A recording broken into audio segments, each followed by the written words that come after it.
بسم اللہ الرحمن الرحیم. السلام علیکم and welcome to B R every official YouTube channel. میں آپ کا ہوسٹ بابر رفیق امید کرتا ہوں کہ آپ سب خیریت سے ہوں گے.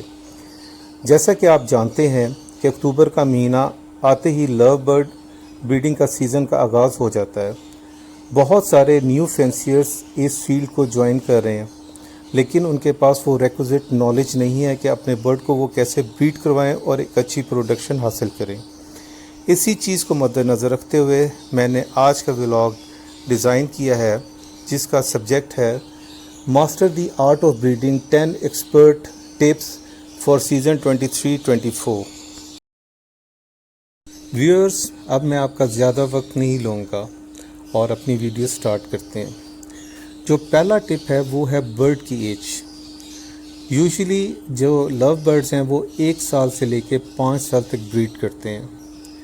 ہم جب بھی برڈ اپنے لیے انتخاب کریں، بازار سے خریدیں، تو میک شور کریں کہ برڈ کی ایج 1 سال ہونی چاہیے، کیونکہ انڈر ایج برڈ بہت ساری بریڈنگ پرابلمس کا شکار ہو جائے گا اور اچھی بریڈنگ نہیں کر پائے گا. تو لہٰذا سب سے پہلا رول جو ہے وہ آپ نے ہمیشہ مد نظر رکھنا ہے کہ برڈ کی ایج کم از کم 1 سال ہونی چاہیے. ویئر جو سیکنڈ ٹپ ہے وہ پہلی ٹپ سے جڑی ہوئی ہے، اور وہ ہے start breeding with young birds. یعنی کہ جب بھی آپ برڈز کا انتخاب کریں تو کوشش کریں کہ آپ کے پاس ینگ برڈ ہونے چاہیے. پریفریبلی آپ کے پاس فرسٹ کلاس کے برڈ ہونے چاہیے. آپ ان کو خود پالیں، ان کو اپنی انوائرمنٹ میں ایڈجسٹ کریں. جب وہ آپ کی انوائرمنٹ میں ایڈجسٹ کر لیں گے اور بریڈنگ کا ٹائم آئے گا تو وہ بہت اچھے طریقے سے پرفارم کریں گے.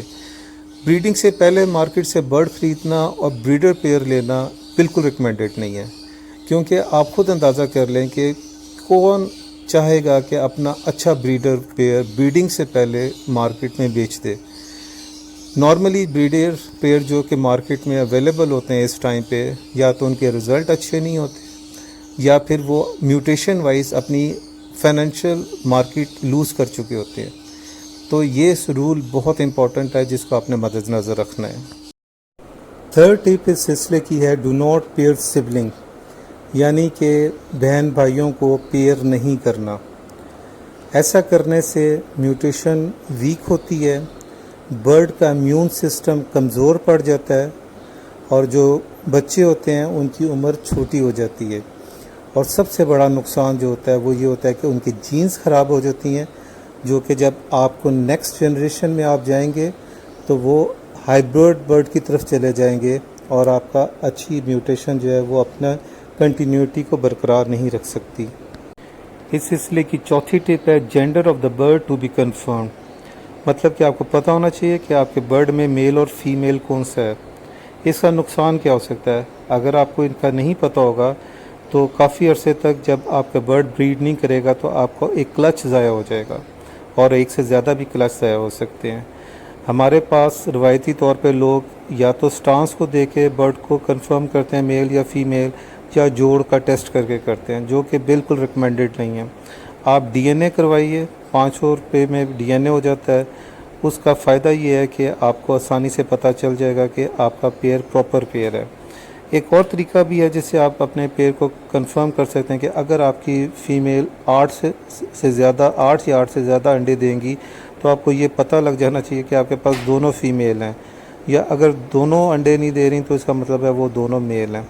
تو یہ بھی ایک ٹپ ہے کہ آپ جب بھی پیئر اپ کریں تو کنفرم برڈ کو پیئر اپ کریں.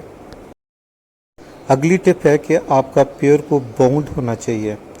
اب پیئر باؤنڈ کیسے ہو سکتا ہے؟ جب بھی آپ دیکھیں کہ اگر وہ دونوں ایک دوسرے کے پاس بیٹھے ہوئے ہیں، ایک دوسرے کو باڈی کو ٹچ کر رہے ہیں، اسکریچ کر رہے ہیں، یا ایک دوسرے کو چوگا دے رہے ہیں، تو آپ کو سمجھ لینا چاہیے کہ آپ کا پیئر جو ہے یہ باؤنڈڈ ہے. اور یہ بھی ہمیشہ یاد رکھیے کہ صرف باؤنڈڈ پیئر ہی بریڈ کرتے ہیں. ادروائز برڈ جتنا مرضی ٹائم ایک دوسرے کے ساتھ گزار دیں، اگر وہ باؤنڈڈ نہیں ہے وہ بریڈ نہیں کریں گے. نیکسٹ ٹپ اس سلسلے میں ہے کہ follow the recommendations of breeding box. مطلب کہ جب آپ کا پیئر باؤنڈ ہو جائے اور اب فیمیل جو ہے وہ اپنے باکس کے اندر جانا شروع ہو جائے تو آپ اسے پراپر نیسٹنگ کا مٹیریل دیں، اور بار بار اس کو تنگ نہ کریں. باکس کو نہ کھول کے دیکھیں کہ انہوں نے انڈے دیے ہیں یا نہیں دیے. بلکہ اپنا ایک رول بنا لیں کہ صبح کے ٹائم پہ اور شام کے وقت یہ 2 ٹائم ہے جس میں صرف آپ نے ایک دفعہ باکس کو کھولنا ہے کنفرم کرنے کے لیے کہ کوئی ایگ ایکٹیویٹی ہوئی ہے یا نہیں ہوئی.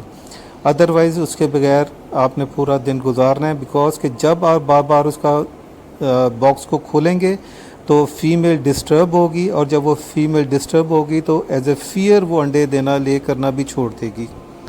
اس کے بعد آپ نے جو چیز کو انشور کرنا ہے وہ یہ ہے کہ اپنے برڈ کو ایک کمفرٹیبل اور سیف انوائرمنٹ دینی ہے، کیونکہ برڈ کو پرائیویسی کی ضرورت ہے. جب آپ پرائیویسی ان کو پرووائڈ کرتے ہیں اور ایسی جگہ پہ ان کو رکھیں گے جہاں پہ بچوں کا یا پیٹس کا آنا جانا کم ہوگا، تو یہ موقع دے گا برڈ کو آپس میں ایک بانڈنگ پیدا کرنے کا اور نیچرل وے میں گرو کرنے کا. تو اس چیز کا بھی آپ نے خاص خیال رکھنا ہے کہ اپنے برڈز کو کمفرٹیبل اور سیف انوائرمنٹ دینی ہے.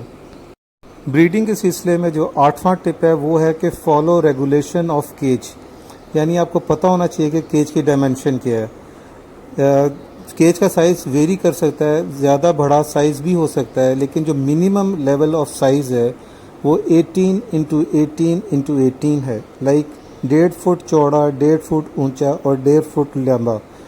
یہ والیوم اس کو برڈ کو اپنی نشو و نما کے لیے ضروری چاہیے. اس سے زیادہ ہو جائے گا وہ نائس ٹو ہیو ہے. تو آپ کو یہ بھی پتہ ہونا چاہیے کہ آپ کا جو کیج ہے اس کا سائز پراپر ہے یا نہیں ہے. سیکنڈ لاسٹ ٹپ جو ہے وہ ہے آلویز بریڈ ہیلدی لو برڈس. مطلب یہ کہ اگر آپ کے برڈ میں کیلشیم، منرل یا وٹامنس کی کمی ہے تو وہ بریڈ نہیں کریں گے، اور اگر بریڈ کریں گے تو ان کے ایگز جو ہیں وہ فرٹائل نہیں ہوں گے. تو آپ نے اپنے برڈز کو ایک تو انشور کرنا ہے کہ وہ ہیلدی ہوں، اور دوسرا ان کو آپ نے صحت بخش غذائیں دینی ہیں تاکہ آپ اچھے رزلٹ حاصل کر سکیں. لاسٹ ٹپ ہے اوائڈ پیئرنگ ڈفرینٹ اسپیشیز، یعنی 2 مختلف اسپیشیز کے برڈ کو آپس میں پیئر اپ نہ کریں. جیسے کہ پیچ فیس کو کبھی بھی ماسک یا فشر کے ساتھ پیئر اپ نہ کریں، کیونکہ اس سے رزلٹ ہائیبرڈ آئے گا جو کہ آپ کے لیے اچھا نہیں ہوگا.